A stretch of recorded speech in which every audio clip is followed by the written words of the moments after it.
In this video, I'm going to be talking about Ephraim's legendary weapon, Siegmund, and the special upgrade variant it gets from the weapon refinery. What this special variant does is if Ephraim initiates combat with greater than 90% HP, then he will be guaranteed to make a follow-up attack. You can think of it sort of like a player phase quick riposte 1, and it gives Ephraim a huge boost to his 1-round KO potential during the player phase. He will get the double against any unit melee or ranged, and can very easily take out most of the ranged units if he can reach them first. I want to point out that this effect does nothing for Ephraim's enemy phase, which I think was better than his player phase effectiveness originally. So how does this upgrade affect Ephraim? For one, he can use more offensive builds thanks to the guaranteed follow-up attack. Ephraim has terrible speed, which meant unless he could one-shot a squishy enemy, his player phase was not the greatest out there.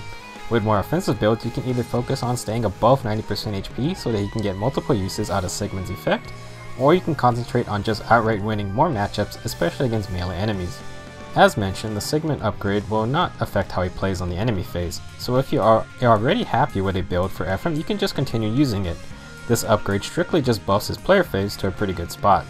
I personally think Quick Riposte is one of the best skills for Ephraim and allowed him to get a lot of kills if he could bait enemies in.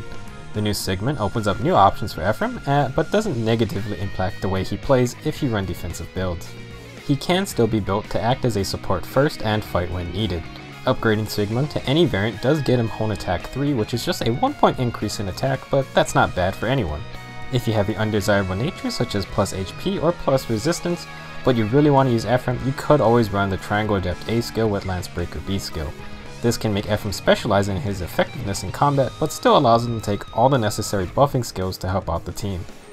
Here I have a few build ideas meant purely for the upgraded Siegmund and for using Ephraim on the player phase. Again, I want to emphasize that if you run a more defensive setup on Ephraim, I think the upgraded Siegmund can be a good asset for those builds, as it grants him the option to have a very strong player phase when the situation calls for it.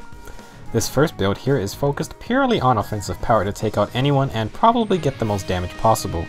Life and Death A skill and Wrath B skill work together to purposefully make sure Ephraim takes enough counterattack damage to get into range to activate Wrath when his special procs. You will need either Moonbow or Glimmer for the 2-turn cooldown, which will always proc when Ephraim makes his second attack if you are fighting a melee enemy who can counter. A more feasible build that doesn't require super crazy skill inheritance is using either Sturdy Blow or Armored Blow A skills and have Quick Riposte to make sure Ephraim retains a decent enemy phase. Sturdy Blow grants extra attack and defense when attacking, while Armored Blow just grants more defense. This build is focused on reducing enemy counterattack damage, unlike the last build, as much as possible, because once the enemy phase starts, hopefully Ephraim will still be within Quick Riposte's HP range to get the follow-up there. This idea can work well with Triangle Adept builds, because if Ephraim is dealing with swords, then he will probably be taking no damage anyway, and can instead make sure he has enough HP to fight other threats. Also, it might be useful if you have a plus defensive nature or a minus speed nature that has a boon in attack or defense. Lastly, just as crazy as our first build, Ephraim can actually proc 5-turn specials in 1 round of combat if he is fighting a melee enemy. With Heavy Blade and Siegmund's guaranteed follow-up attack, Ephraim will be able to have Aether ready or proc Gale Force if he makes 2 attacks that activate Heavy Blade and gets hit 1 time by the enemy counterattack. The attack pattern is Ephraim engages and reduces the cooldown by 2, the enemy counters, which reduces the cooldown by 1, and Ephraim finishes off the enemy, reducing special cooldown by 2 again.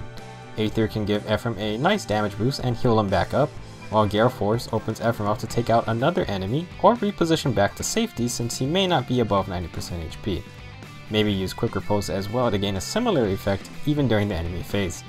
Obviously, you will want to probably use a plus attack nature since Ephraim's attack is good, but is still in a competitive tier among meta units.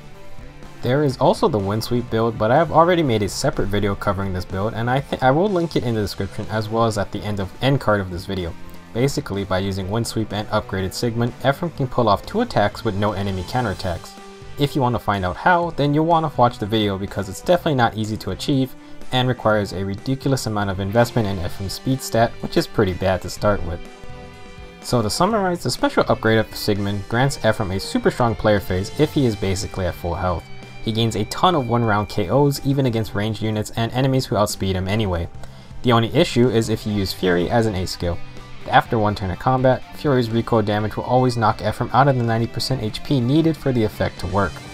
The special upgrade for Siegmund does not amplify Ephraim's more defensive builds and playstyles. he gets the potential to have a really good player phase, but you trade that for giving Ephraim an even better enemy phase.